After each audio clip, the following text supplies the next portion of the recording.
to conquer Israel. During this period, the Roman forces were observing the country due to their alliances. Before discussing on how the Romans' infiltration, let's revisit the remarkable story of the rededication of Yahweh's temple destroyed by the Gentiles. Noong nakaraang Sabat ay binahagi ni Kahanyo ng mahalagang pangyayari sa ating mga ninunong Israelita sa kamay ng Diyos.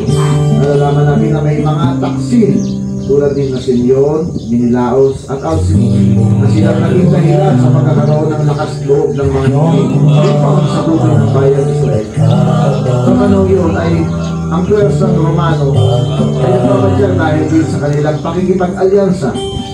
Bago natin nalalayan kung paano nakapasok ang mga Romano, ay balikan natin ang mga napakahalagang pangyayari sa muling pagsasaayos ng templo ng Yahweh na winasak ng mga Hindi.